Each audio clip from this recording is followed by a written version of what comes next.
thousands of people have mysteriously vanished in America's wilderness. Join us as we dive into the deep end of the unexplainable and try to piece together what happened.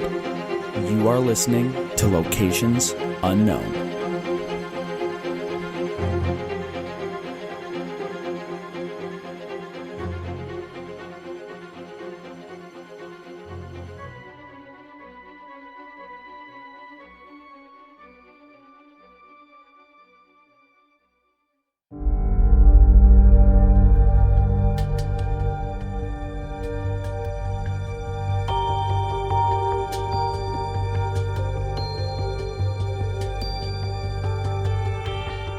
What's up, everybody, and welcome back to another episode of Locations Unknown. I'm your co-host, Joe Irado, and with me, as always, is a guy who can start a fire with an ice cube, Mike Vandebogart. Thank you, Joe, and thank you once again to all of our loyal listeners for tuning in.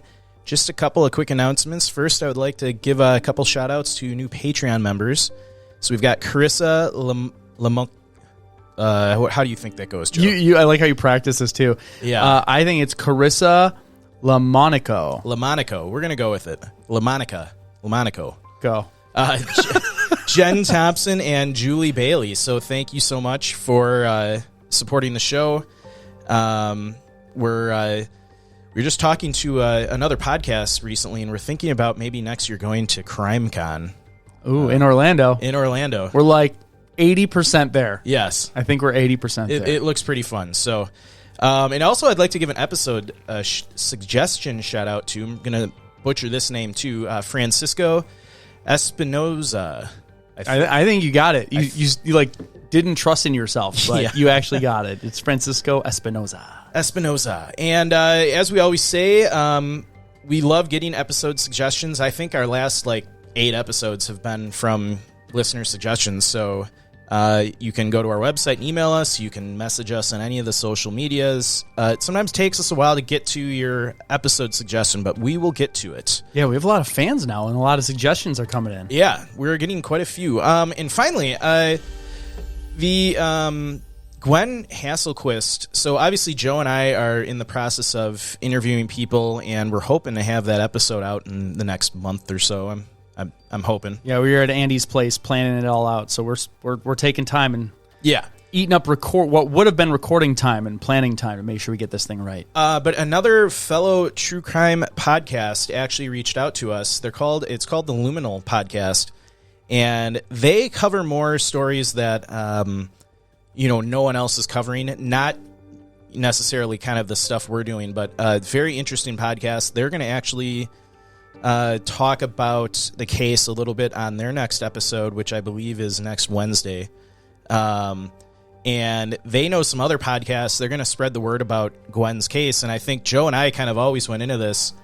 The goal is to get as much exposure to this case as possible. Yeah, I couldn't be happier that they're all doing this. That's fantastic. Yeah, and the ultimate goal is to eventually get the local law enforcement to reopen the case. So if any of you listening have your own true crime podcast, reach out to us and help spread the word about this case. So absolutely. Yeah, that's all I had, Joe. All right, everybody, let's gear up and get out to explore Locations Unknown.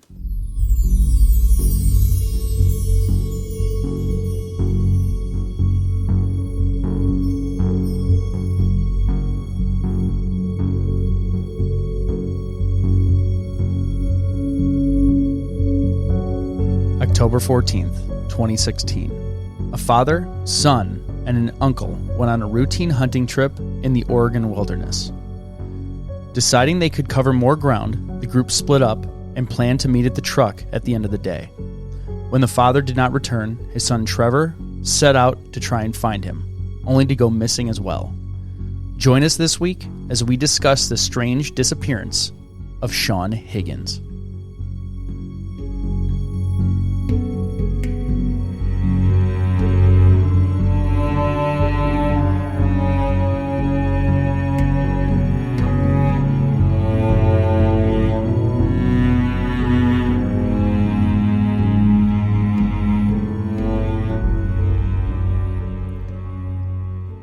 So the location of our story this week is and I'm going to butcher this one. This one, we practiced it. We actually practiced this. The Rouge River-Siskiyou National Forest. I think you got it. I think I got it. Hold on. Let's see what Google says. Siskiyou National Forest. There we go. I feel like that was a little wrong. Just because of the inflection. She put the wrong emphasis on the right syllable. Syllable. Oh, boy. So that is the Rouge River-Siskiyou National Forest. I'm going with that. Yep. And did I say Oregon right? It's Oregon, right? Oregon, like an organ. I know that, like that. The caller, she explained it, and I said it, and I was like, "Oh, I hope I got it right." Yeah, Oregon. Yes, Oregon. We used to say Oregon. Right? Oregon. Yeah, and that's wrong. That's wrong. All right. So we'll get down to brass tacks. Sorry about that. So, the Rouge River-Siskiyou National Forest. It's an area known as the High Ridge near the top of Shasta Coastal Drainage. Costa. Oh, wow. Yeah, I'm missing that. Holy cow.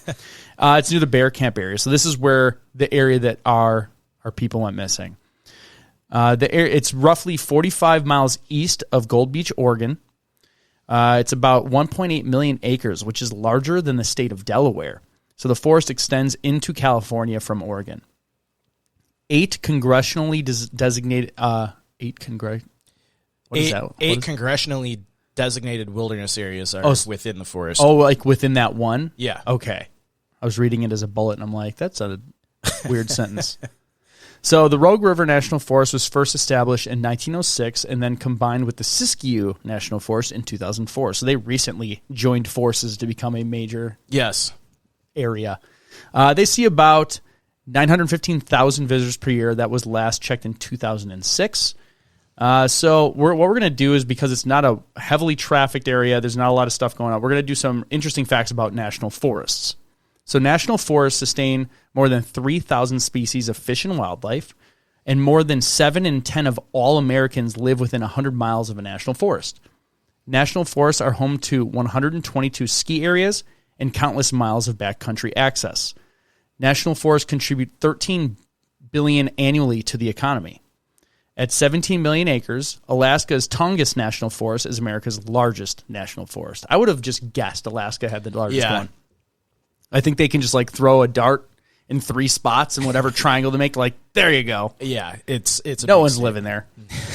The Forest Service manages nearly 200 million acres of land across the U.S. That's roughly half the size of Alaska, which also goes to show how big Alaska is. Yeah. Kansas and North Dakota have no national forests, only national grasslands.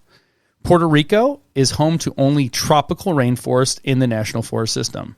So that's the only place you can go to in the national forest system. I didn't know that was counted, because it's like not a state, but it's kind of, what is it called? It's a U.S. territory. Okay. Does that mean like we own it technically, but like we don't want to admit it? I don't want to misspeak, but it's they get a lot of the protection from the United States, but they're not a state, so they don't have some of the same voting rights. Okay. I know that's like when we hit it big, we're going to move the podcast down there. From what I hear, we got to like ditch Puerto taxes Rico. And stuff, right? Like to duck out. That's what I heard you do. Because the pod will be making so much money. Yes. The Tuskegee National Forest in Alabama is the smallest forest in the system at only 11,000 acres. So let's talk about the climate. The climate in the forest changes with the elevation as you move inland from the coast. The coast range in temperate rainforest, where rainfall ranges from 60 inches to over 100 inches at higher elevations. Rainfall occurs mostly from October through June. Further inland, annual precipitation is approximately 30 inches at the lower elevations of the Siskiyou Mountains. So that's a pretty big difference just from being by the coast. They're getting all the rain right away, and then it drops off dramatically. Yep. Much of the precipitation comes from October to April in the form of rain at low elevations and snow at the higher elevations, where very cold temperatures are possible. Although snow is possible in the lowest elevations, it is infrequent. Late spring, summer, and early autumn tend to bring clear, sunny days with moderate temperatures. And temperatures near the coast seldom exceed 75 degrees in the summer, and snow is rare in the winter. Inland, the ocean influence diminishes, and summer temperatures frequently reach the 80s and 90s. A snowfall of over 10 feet is common in the higher elevations of the Cascades in the winter. That is a lot of snow. Yeah. That's a lot of snow. Good skiing snow. Yeah. The terrain, the wilderness where Shawn went missing lies within the 1.7 million acre Rogue River-Siskiyou National Forest. It's listed as unforgiving country with high, sharp ridges and dense stands of cedar and fir. So it's dense, very, what would you say, like that when the escalation increases quickly? It's very abrupt. It's like very jagged. Yeah. The forest itself is composed of two distinct geological provinces, the Cascade Range and the Klamath and Siskiyou Mountains. I think it's Klamath. Klamath. We got in trouble for that one before, too, because I screwed that one up. Klamath. And the Siskiyou Mountains. Do you know we're saying Siskiyou right? We're just saying we're saying it right. There's some inflection we're missing, and we're going to get a ton of phone calls. Yes. Whatever that number is, make sure you call the number. The Cascade Range, it's east of Interstate 5. The forest contains the upper reaches of the Rogue River, located along the slopes of volcanic Cascade Range. The Cascade Range is dominated by snow-capped volcanic peaks such as the 9,495-foot Mount McLaughlin, located within Sky Lakes Wilderness. Although the southern Cascades tend to have fairly gentle topography, several deep canyons such as Middle Fork and the Rogue and South Fork of Little Butte Creek are located in this part of the forest. It took me a while to see that last E. The area's extensive forest of Douglas fir, ponderosa pine, and other conifers are punctuated by frequent meadows, lakes, and meandering streams. What they're basically saying, it is gorgeous out there. The Siskiyou Mountains, west of Interstate 5, the forest resides within the ancient and complex geology of the Klamath and Siskiyou Mountains. This is a country of narrow canyons and high steep ridges. The elevation range from near sea level to the coast, at the coast, to 7,533 feet at the summit of Mount Ashland, which is the highest point in Oregon west of the Cascades. The variety of environments includes open oak woodlands, dense conifer forests, and dramatic rocky ridge tops. So what are the types of animals we'll see there? Black-tailed deer, elk, black bear, bobcats, mountain lions, hundreds of bird species. There are bald eagles, and there's actually seals near the ocean. So they could have been hunting a number of things. I think that they were, I'll get into it in the timeline, but they were hunting black-tailed deer. But I've never seen a black-tailed deer. Or I might have, but I've not. I mean, we only have whitetail. Yeah, we have white-tailed deer here. So the terrain, the tree line in South Cascades ranges from 8,000 to 8,500 feet and lowers as you go north down to 6,000 feet. That's really low. Yeah. A 6,000-foot tree line as you go north? That seems really low. What's Colorado like? 10,000? We've looked into it. Yeah, it's higher. Yeah, it's like 10, around 10. Yeah, I don't know 11. off the top of my head, but it's higher than that. I love when you get to the edge and it's the tiny trees. Yeah. Like the trees are like, I can only grow to 2 feet. Yeah. But it's like full tree. Yeah. Exposure, there's weather at upper elevations above the tree line, which we talk about a ton. As soon as you leave the tree line, you're exposed to the elements if storms come around or anything like that. Yeah, and I mean, like we said, they get sometimes upwards of 10 feet of snow at upper elevations, so yeah. You'd need to be prepared for that in the winter. Yeah, you'll just get stuck. You can't even walk through that if snow's falling heavily enough. Yes. Difficulty. According to the All Trails report, there are dozens of trails ranging from easy to very hard. Yeah, when I was on All Trails, they had over 80 trails for this forest. Yeah, I didn't even pull up a ton of them, but they're just saying here are the top trails, and there's 83 of them, and they're showing you like the top 10. There's all kinds of ranges of difficulty. There's some really tough ones that would, test even the best, backcountry hikers. And then there's some really easy ones you could take your little kids on, and looks like a pretty cool place to hike. Yeah, it looks beautiful. I'm just scrolling through what All Trail says is the top 10. Yeah. And I would totally go there. I love this waterfall. Yeah. The Coquille River Falls Trail. The crazy thing about national forests, in all the years we've done backcountry hiking, climbing, all that stuff, we've never considered national forests for one of our trips. We're always going to one of the big parks. Yeah, it's like they have bad marketing teams. But we've covered a lot of cases in national forests, and every forest we've covered looks amazing. I would spend a week in each one of them. What's ridiculous is we love going where there's not a lot of people. Yeah. National forests are probably where you want to go. Because no one's hearing about them. Like, this is where we need to go. Like, look at this. National Creek Falls Trail. Yeah. That looks beautiful. Look at that flower. You can't see that anywhere else.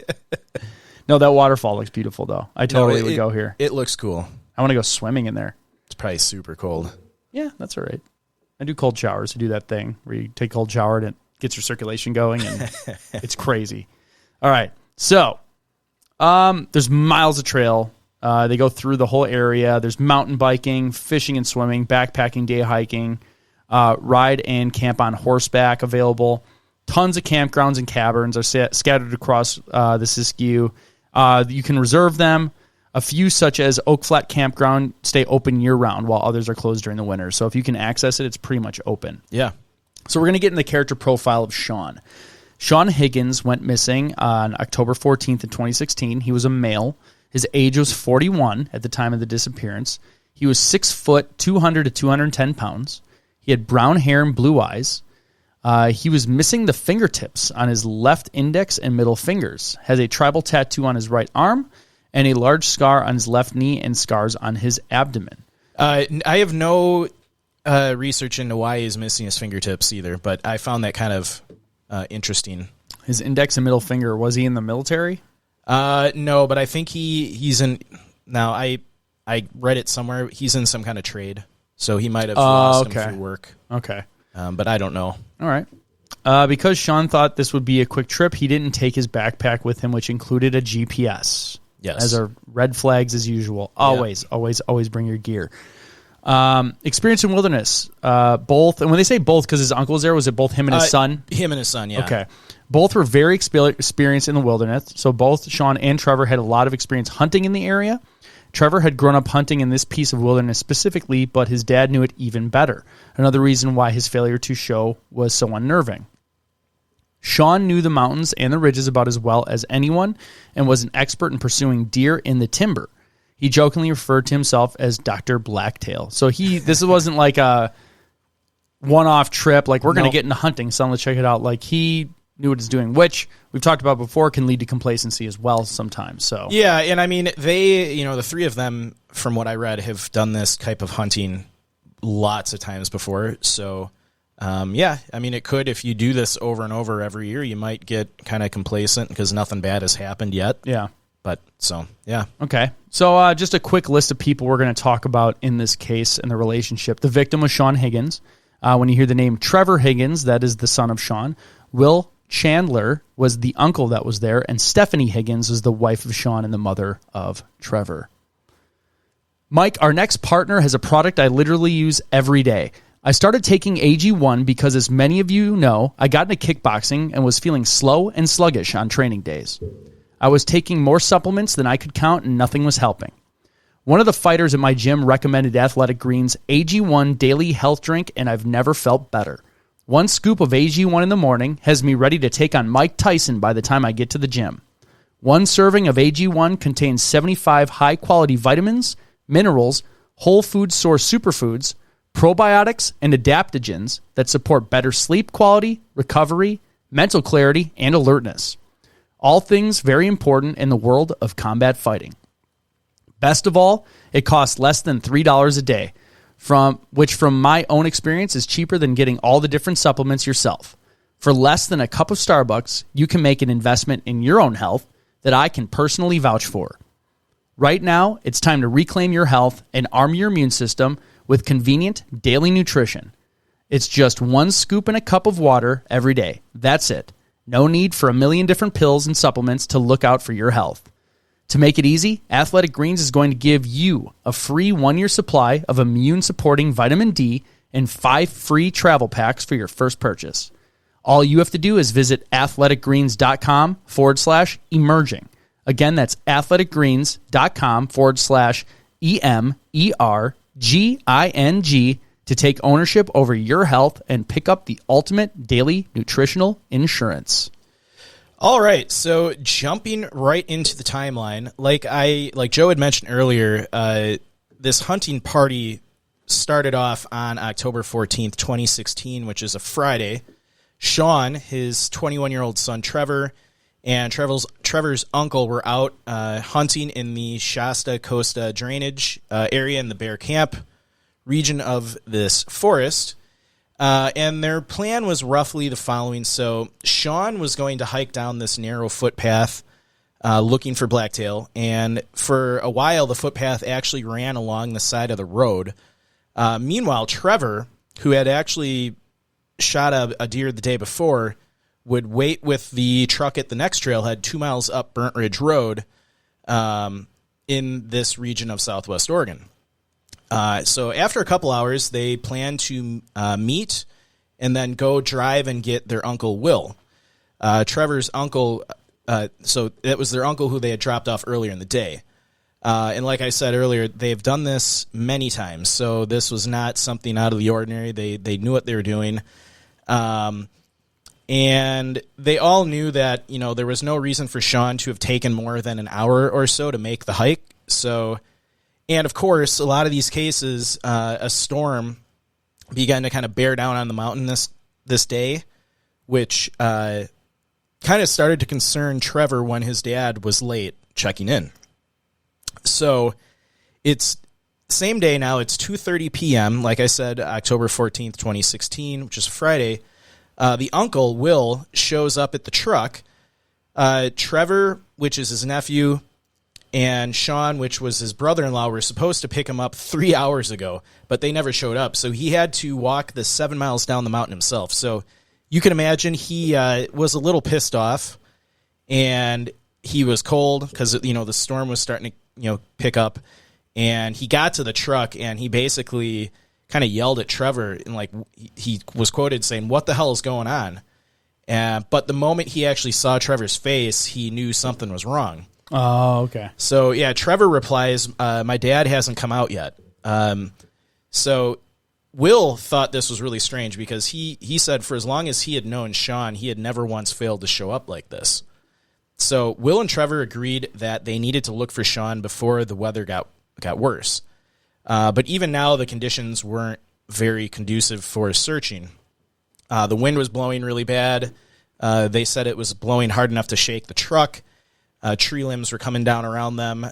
I mean, Joe and I have all been up in the mountains when a storm like this kind of started. I was Mount Rainier. Ones where the wind's rocking the car. Yeah, it's pretty wild. Yeah, I was in a storm like that at Mount Rainier, and it was brutal. It would be really tough to search for somebody in conditions like that.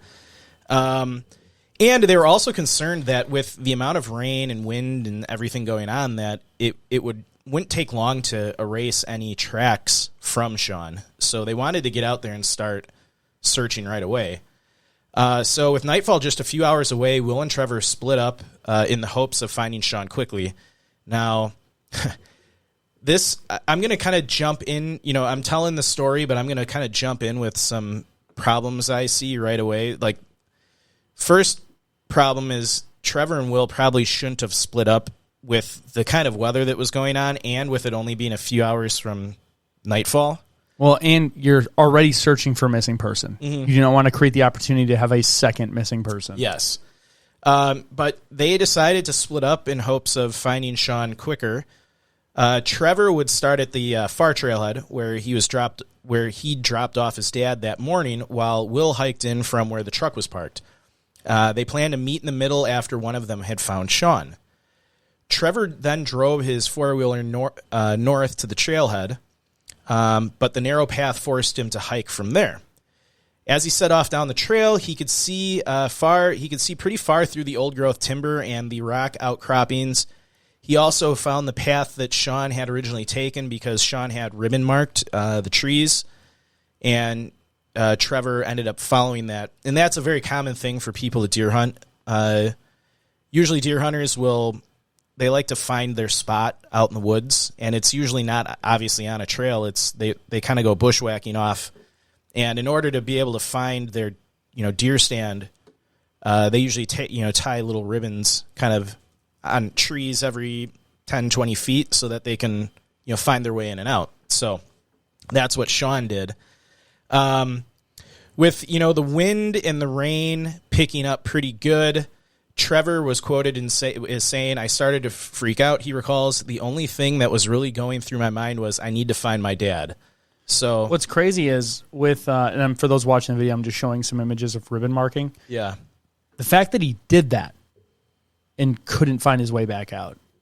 Well, yeah. So I'm not going to get into theories yet, but like that's I'm not going to say it's an advanced method, but it's not like he just went out, storm comes in, okay, great, like I don't have my tracks anymore. Like his son found his ribbon markings in the storm. So yeah. All right, keep going. Yeah, so Trevor followed the trail for nearly an hour and a half until he reached a clearing atop of the ridgeline. He had no idea if Will had found his dad. He'd been in such a rush to get on the track and search that he neglected to bring a cell phone, a compass, or a GPS.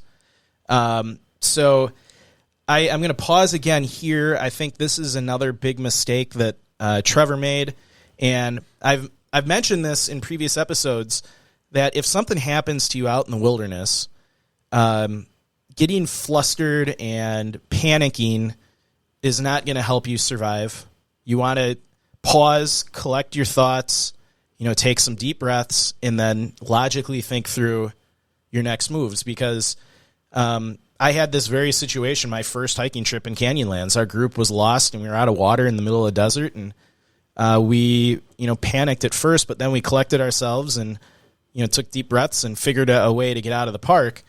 And, that's what you got to do. And maybe if he would have, after he realized his dad was missing at the truck, be like, all right, do I have everything? Oh, GPS. Yeah, it's compass, like, it's going to be hard cell because you phone. are flustered. It could be a loved one, and you think every second matters. But the reality is, if you put yourself in danger, it could be taking away from a rescue mission for other people, even if you're not totally lost. So, take the 10 seconds, take a minute. It's just that it's that long. Yeah, take that time, compose yourself. If there's people with you, talk it out, and then go make your action. Yeah, kind of like doing something like yoga breathing, or like deep breaths in and out. It's like, but that's been proven to calm people down, and you're going to make better, more rational decisions when you're in a calm state of mind versus panicked. Absolutely. So that's my only advice if anyone listening ever gets into a scary situation in the wilderness. So, like I said, he, in his kind of panicked drive to go find his dad, he left any navigation equipment in the truck. All he had with him was his Remington 700, a knife, a lighter, and the clothes he was wearing while he was hunting. So from this clearing, the trail split, and though the ribbon stopped, Trevor decided to head right, believing that that way led back toward the road. So again, another big mistake. He's not on trail. He's following a ribbon trail that his dad tied off. We think it might have not even been Shawn's. Yeah, but even then, he was following that. Like, you should probably take that back. Yeah, I mean, with the weather conditions, and so me personally, even if I was looking for my dad or uncle or somebody with nightfall coming, if I didn't have the gear necessary, I would probably turn around and head back out, because especially in the mountains. I mean, it's not like they're in northern Wisconsin where it's flat. Yep. And it sounds like he doesn't have a headlamp with him. So, but he decided to, head right at that clearing. So the trees that engulfed him made it difficult to gauge where he was going, and it was getting dark very fast, and the rain was intensifying. So he became desperate to find his way back. He was quoted in saying, "I just wanted to get to the pickup," he says. "I wanted to see if my uncle found my dad." So as he was going, the underbrush was growing thicker, and Trevor was pushing his way through as fast as he could. After another mile or so, he stumbled upon a deep draw with a creek at the bottom. He could barely see as he kind of slowly worked his way down the slope. Suddenly, his feet kicked out from under him, and he tumbled to the bottom. After a moment, he managed to stand up and collect himself, and he was kind of shaken up but uninjured, thankfully. So he looked up towards the ridges that surrounded him, and he described it as walls of blackness, and he's like, "I'm lost." So he was lost, but he knew that he'd be worse off continuing blind than he would be making a camp. So a really smart thing he did, and we've said this a lot in other episodes, is as soon as you come to the realization that you're missing or that you're lost, the worst thing you can probably do at that point is blindly walk around, walk in any direction at that point, because you're already lost. You don't know where you are, especially if you don't have any navigation equipment. If you have a compass and know how to use it, you could probably, figure your way out of there. Yeah. If you're following it the whole way in, Yeah. you can know if you're going back the right way. But he made a really smart decision by deciding, you know what, I'm going to set up a camp, and I'm going to try to survive as long as I can, and hopefully search and rescue will eventually find me. And that's really good advice for anyone who gets lost deep in the wilderness. Like, stay put. And if you have to move, find a spot that you think you can survive the longest. Yeah, you want to move to like where it's safe, but that's it. Like, if you're in an unsafe spot, then you want to move to a safe spot, preferably higher elevation. Yeah. And then don't move, because if they catch your trail, they're going to follow your trail. Yeah. And the less you wander, the closer you are to the beginning of your trail. Yeah, and it's a race against the clock once you're lost, especially in the mountains and in these kinds of conditions. He is not going to survive an extended period out there. Yeah, with no gear. Basically no gear. It's going to be getting cold and rain. Rain is coming down. So, great decision by Trevor to stay put. So it goes on, he tried to imagine his dad somewhere out there alone. I kept telling myself over and over that my dad had made it out, that he was with my uncle. So you got to think, like, this kid, 21-year-old kid, he's freaking out. He's lost. His dad's lost. Like, I can't imagine what's going through his mind. Like, yeah, it's got to be crazy. So I'd be panicking. Yeah. At that age. Oh yeah. So the rest of the timeline, I'm going to be kind of jumping in between different timelines. So I'm going to be, there's going to be a search and rescue timeline. I'll try to distinguish between them. There's going to be a timeline for Stephanie, the wife, and then a timeline for Trevor, because there's different stuff going on with all of these people. So it's still October 14th, 2016. It's now 7 p.m. The Curry County Sheriff's Office received a call on Friday, October 14th, about 7 p.m., about 2 lost hunters in the Bear Camp area about 45 miles east of Gold Beach. Curry County Sheriff's Office Sergeant Ted Heath and several search and rescue members responded to the area and determined that the 2 missing were the father and son, both of, I believe that's Coos Bay. SAR members were actually not able to deploy into the massive area due to darkness and the weather, but they were actually still out there all night driving the roads in the area, probably honking their horns and yelling, trying to maybe see if they can, find them. But sure, the weather was so bad, and it's tough starting a search off in the dark. So they really had no choice but to wait until first light. Mm-hmm. So we're still on the search and rescue timeline here. So now it is October 15th, 2016, which is Saturday. Curry County Sheriff's SAR members, assisted by local residents with knowledge of the area, hiked into the area and spent the day in bad weather searching for both Shawn and Trevor. A call was placed for additional resources from the Corsair counties, along with requests for helicopters. The search, again, that day ended at dark with no sign of the men. Again, the SAR members continued to drive the roads throughout Saturday night. The Curry Coastal Pilot actually reported that day that their vehicle was found Saturday near Squirrel Peak, about 15 miles east of Agnes. So now we're on the same day, but we're switching over to the timeline of Stephanie Higgins. So it's October 15th, 2016 at 5 a.m. Stephanie Higgins woke to knocking on her door. It was her father, David Pettit, who lived a house over. That night, Will, after failing to reconnect with Trevor, had phoned his wife back in Coos Bay, a small community on the Oregon coast where they all lived. So he told me about Shawn first, and she flipped out. And then Stephanie goes on to say, it took him a minute to tell me about Trevor. So, like, she was freaking out that her husband's... Can you imagine that? Oh. Your husband's missing. Oh, and so is your son. Like, yeah, that's... I can't imagine. I wouldn't even... I'd be like, your husband and your son are missing. Like, I would have to get it over with. Yeah. So Stephanie's father and sister got her in the car, and they set out for the Rouge River-Siskiyou National Forest about 3 hours away.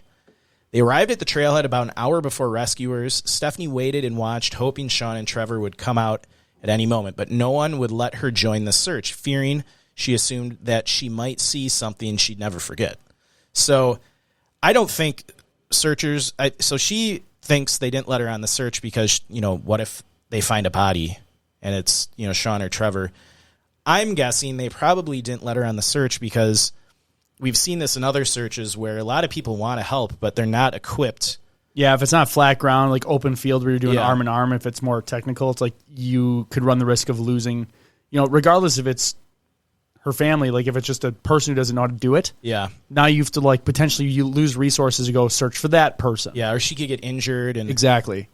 So, probably the right decision by search and rescue. Oh, I'd be the same way though. Yeah. Like I'd be trying to get there and I'd be losing my mind if they wouldn't let me look. Yeah. Because you'd feel so helpless. Yeah. Well, and she actually goes on to say that she felt helpless. Oh, there you go. Yeah.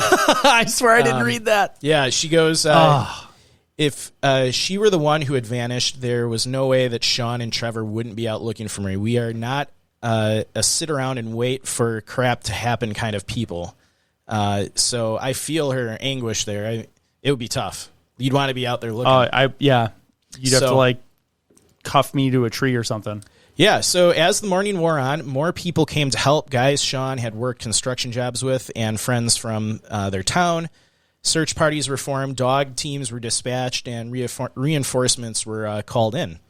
So we are jumping now to Trevor's timeline, same day. Sorry if this gets a little confusing. There wasn't really a good way to... It's one of those TV shows where they go back to the beginning of the day but follow a new character each time. Kind of, yeah. There wasn't really a great way to tell everybody's different timeline other than just... This is better, because if we were trying to say what everybody was doing concurrently... Really confusing. It would take forever, too. So we are back with Trevor's timeline right now. Same day. It's October 15th, 2016.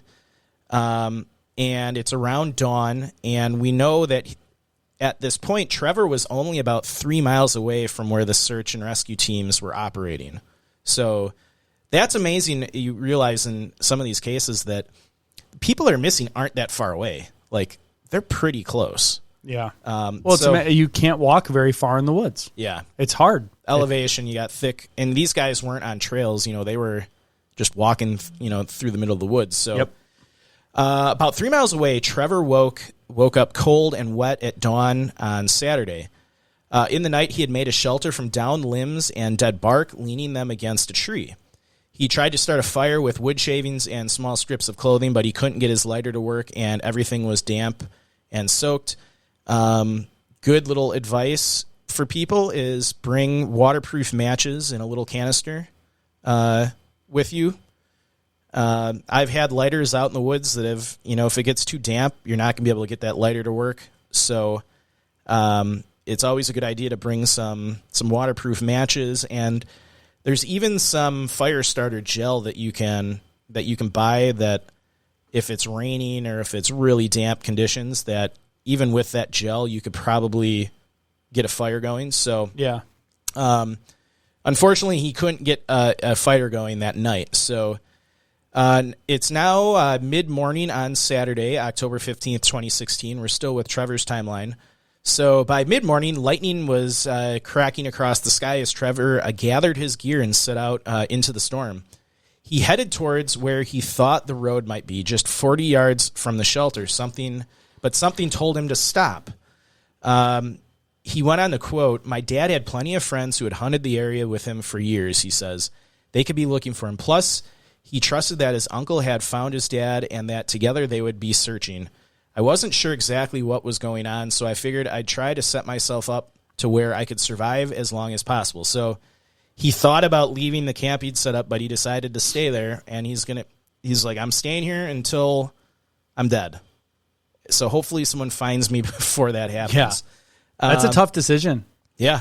A smart one. It's smart for him. Yeah, so he spent the rest of the day rebuilding his shelter, using an extra raincoat to better insulate the structure and to collect rainwater. He tried to make a fire again, but it was useless. There was little to do but wait. Trevor passed the time in the shelter listening for noises in the distance. He said it rained off and on, during the day and night, but whenever there was a break, he'd walk a little, call out, and wait for a response. So first day, Saturday, that Trevor was in the woods, he didn't see anybody, didn't hear anything. So we're back onto the search and rescue timeline. It is now Sunday, October 16th, 2016.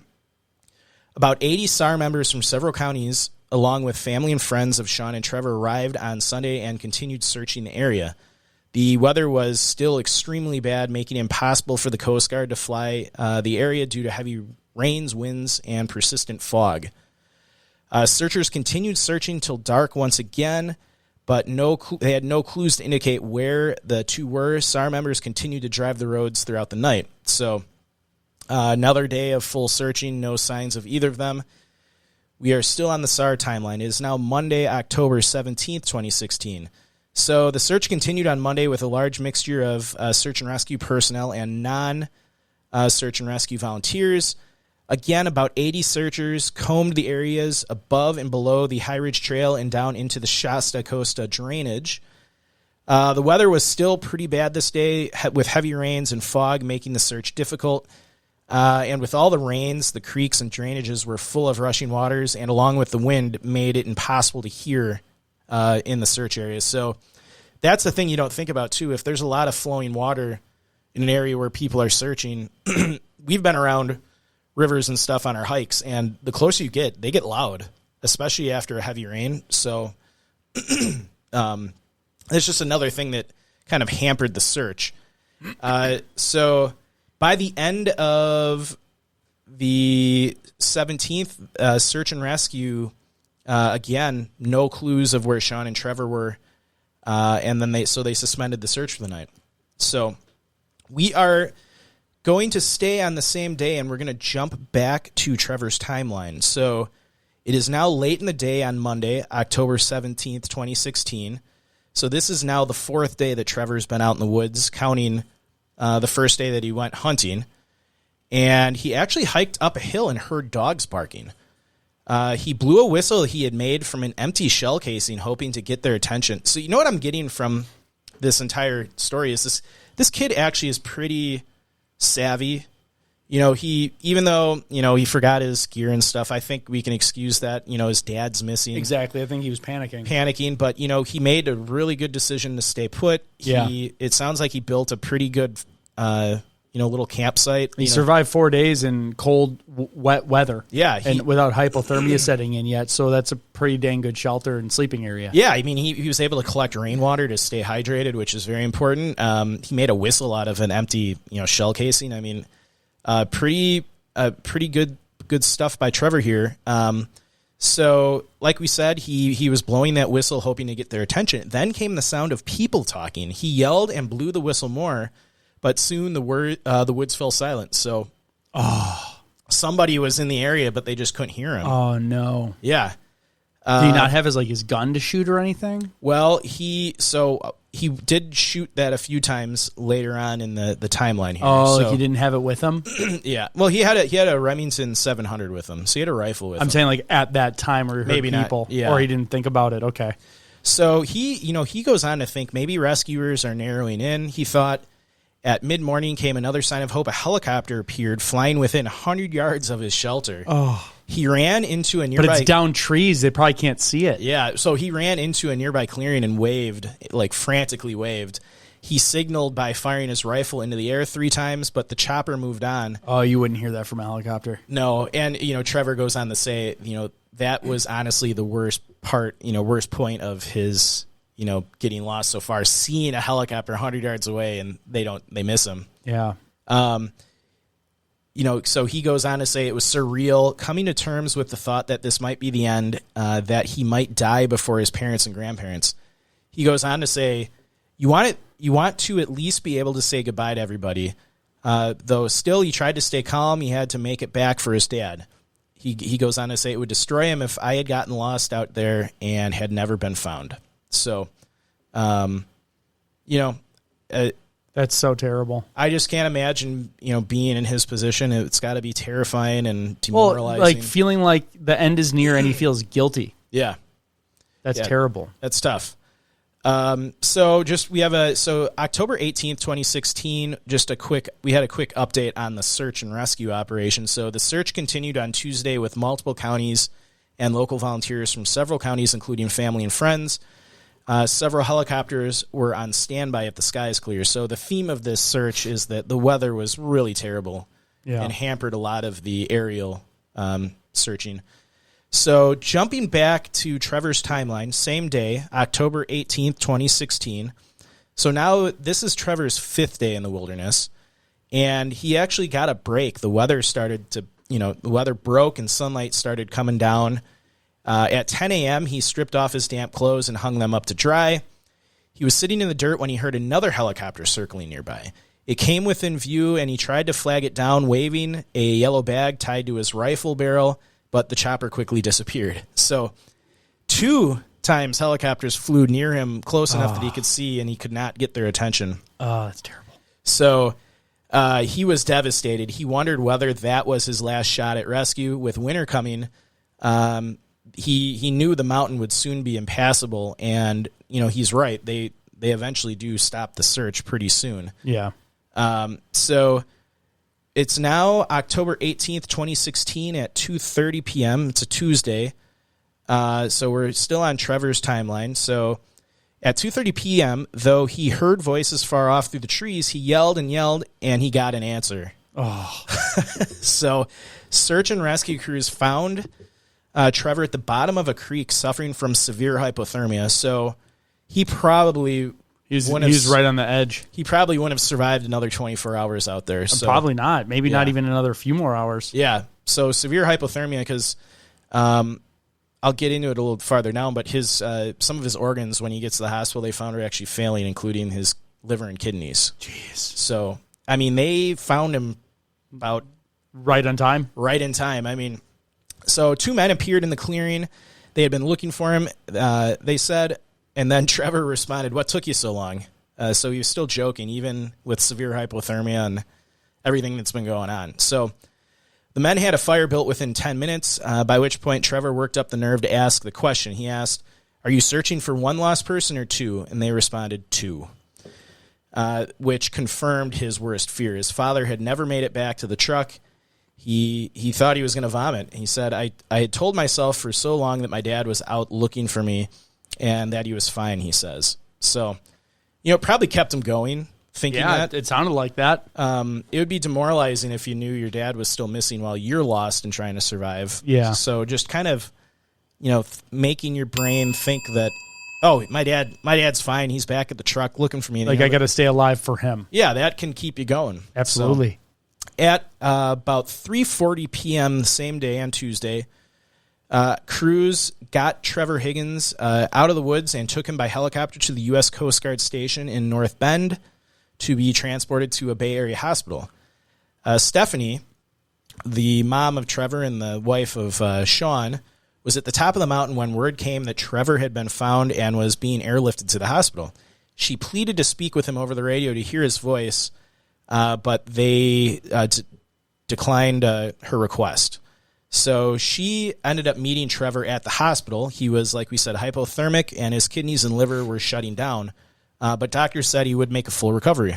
So, Trevor even noted that the doctors let him eat a bacon cheeseburger. Oh, so it must have tasted so fantastic. can you imagine how good that tasted? Like 5 days of no food, cold. Oh, it was the best probably bacon. It makes me think of the scene from Iron Man when he gets back from being like caught by the terrorists, and he just eats a Whopper sitting on the floor of the press conference. Oh yeah, he's just eating burgers the whole time. I mean, we've pigged out after hiking trips. Oh, I've pigged out. So like all the weight I've lost, I gained back the first meal. It's delicious though. It is amazing. So Stephanie returned. After meeting her son and making sure he was okay, Stephanie returned to the mountain later that day, even though there was no reason to suspect foul play, she started kind of, suspecting something might have happened. So we'll get into more of that into the theories, but okay. So it is now October 25th, 2016, and unfortunately this is the day the Sheriff's Department suspended the search for Shawn Higgins. They went on to say, in the 11 days since he disappeared, search teams had uncovered no trace of him and were no closer to knowing where he might be. With so much time having passed, the odds were against his survival. So in all, this was a pretty massive search and rescue operation. They utilized over 200 to 300 searchers per day at its peak. It was 11 days. Yeah, they had drones in the air. They had helicopters when the weather permitted, and they had several K9 units scouring the ground. But as you can imagine, with that kind of terrible weather, it would be probably really tough for any kind of dog unit to pick up on, especially based on what the terrain sounds like. Yeah.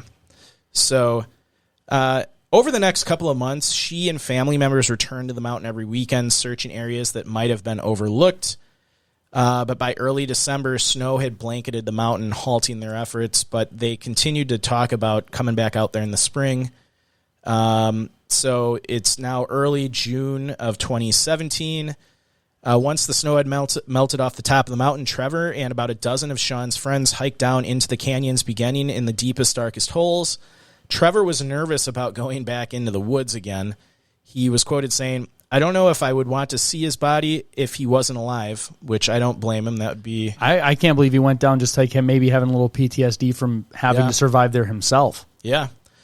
So Stephanie, meanwhile, waited at the top of the mountain, hoping for news. After 3 days, the group had found nothing.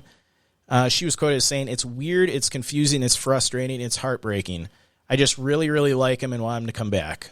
So, and then, of course, Oregon law Oregon... I said it wrong. You did.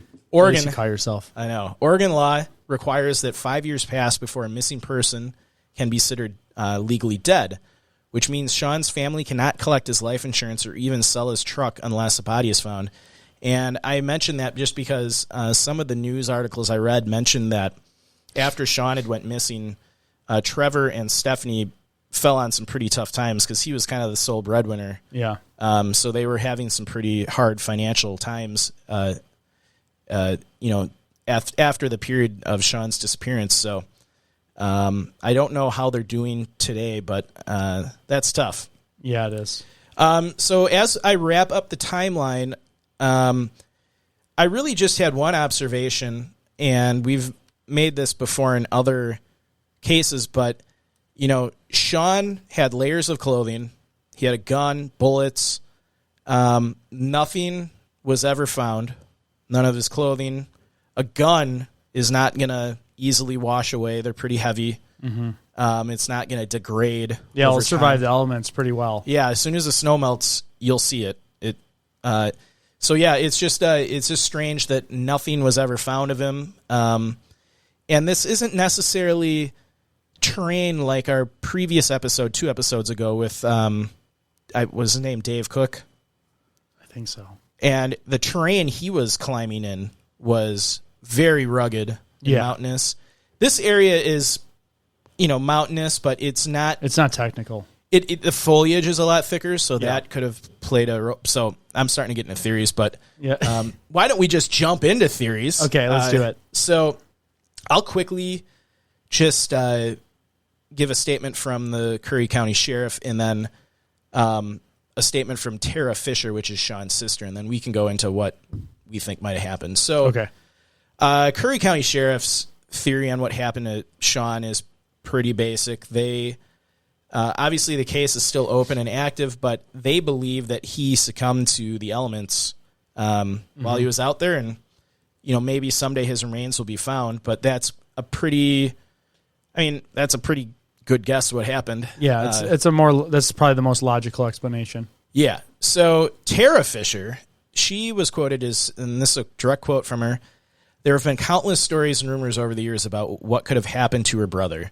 Stories from drug cartels to Bigfoot. Some people believe Shawn fell into a ravine so treacherous it wasn't reachable by search crews. Others believe he's not even in the woods at all anymore." So that just shows you a lot of, it's such a strange case. People really don't know what could have happened to him. Yeah. For me personally, I think, he could have fallen into some kind of ravine, like she said. We've talked about in the past where when people get, severely hypothermic, they might try to burrow down to get away from the elements. Perhaps maybe he burrowed down into some kind of cave or something, which hampered the ability of search crews to find him. Mm-hmm. Cougar attack. Now, full-grown man, 6 feet tall, 210 pounds at full strength is not going to get taken down. But if he's if he's severely hypothermic and near death, Yeah, if he's weak, for sure. maybe a cougar might attempt, or a mountain lion might attempt to attack him. But again, you would see evidence of that. Yeah. No, So- I agree. Yeah, I think you'd find, the shredding of clothing, blood stains, things like that. Yeah, so- especially against snow. Yeah. Though it was raining a ton when he went missing, so that could wash away stuff too. Okay. So I don't know. What do you think happened? I kind of want to go with the sheriffs. I think it sounds like how thick the forest is. If you trip, fall, injure yourself, you could get stuck in some pretty bad places. I'd say outside of that, it sounds like he was experienced. So I don't feel like it was a got lost type of thing. I think maybe he was hiking and got hurt. Yeah. Maybe tripped and hit his head and got knocked out, or had a heart attack or something like that, where he became incapacitated. And then if you're on the ground and you can't move anywhere and you're under brush, it's going to be hard to find you. I just feel like that's the most reasonable thing that could happen. Yeah. No, I think all those are reasonable theories. I think too, he obviously didn't have his GPS with him, and just by the fact that he's hunted so many times in this area, perhaps he made it out there. He tied up the ribbons and he got to his spot, and then he got turned around and kind of did the same thing like his son did. He's like, oh, I think the road's that way. So he started hiking, and maybe it was, if it's a clear sunny day, you can pretty much, tell east and west.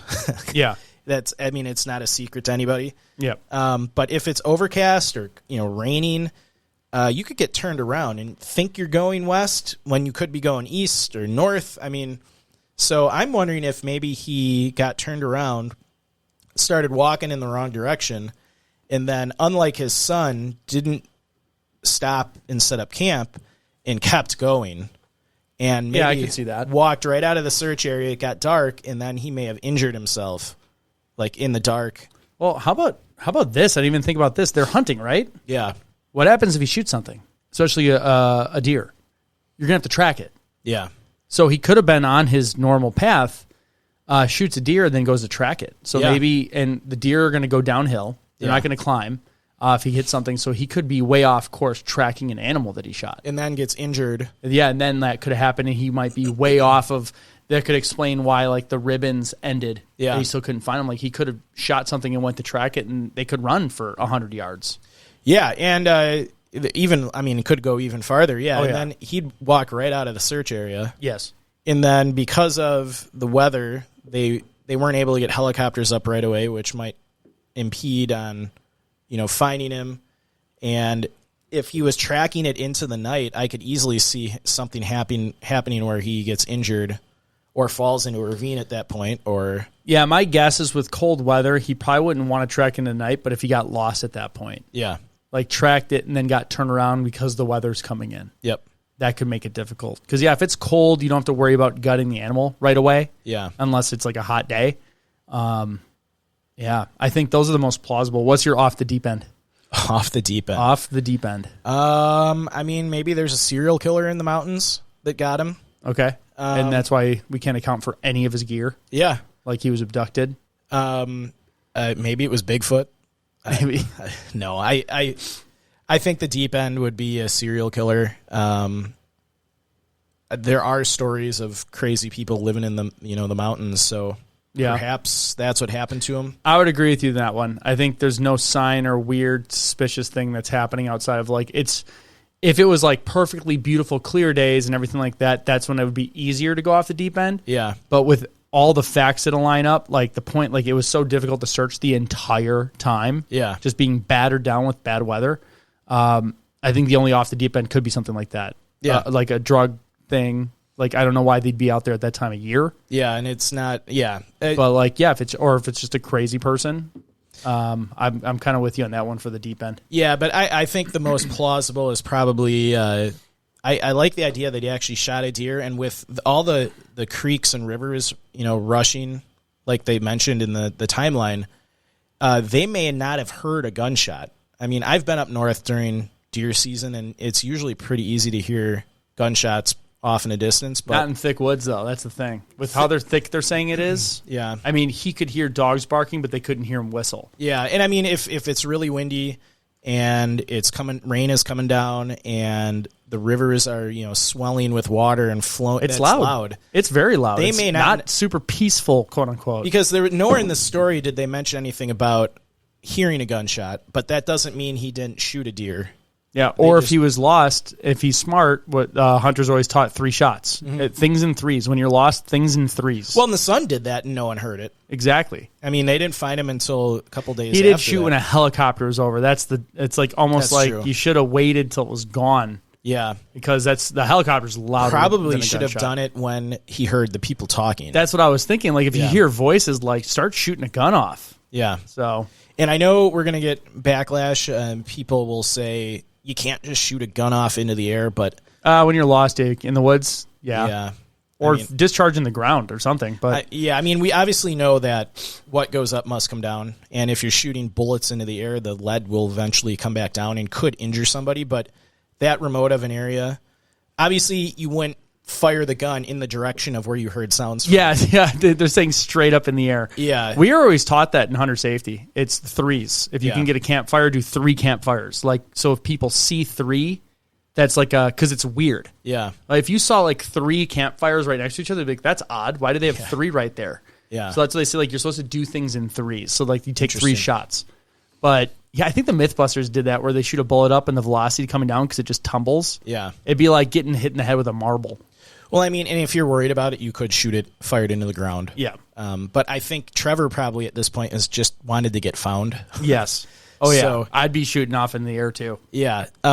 So, yeah, unfortunately, I think his dad either wandered off, I think he got injured while looking for a kill. Okay. That would be the most, because if if he knows the areas, the only time that would be like, okay, where would he have a mistake? Probably going off what, like, quote unquote trails. And maybe he shot the deer towards the end of the day and probably should have just let it go. Yeah, But it was and you getting pick dark up out. pick up the. You know what? If it's raining, he might be more like, hey, I better get the blood trail now. Yeah. And mark it before. But Yep. okay, So I think it this could have been is- like the perfect storm of just like bad luck. Yeah. So, yeah, I think he wandered out of the search area probably looking for a kill and got injured. I think so too. So, Let us know what you think. But thanks again for tuning into our show. We appreciate all of you for listening and sharing Locations Unknown with your friends and family. Be sure to like us and follow us on Facebook, Instagram, and Twitter. We do have the YouTube channel that you can subscribe to now as well for other video content. If you'd like to support the show monetarily, you can visit our Facebook store, buy some cool swag and merch. Also at our website at locationsunknown.org, not com.org. Otherwise, you can donate to our Patreon account and get all the sweet additional episodes, as well as signing up for YouTube's, what do they call that? Just subscription? YouTube members. YouTube members. So you can be a Patreon or a YouTube member of ours. Yes. And that's another way to support the show. And you get extra content. That's cool. You'll have a bunch of extra episodes. We're up to like We're up to 23. 24. 24? Yes. So there you go. If you didn't start now, you get 24 new episodes to binge. Yes. And just remember, when enjoying the beauty of nature, whether backpacking, camping, or simply taking a walk, always remember to leave no trace. Thanks, and we will see you all next time.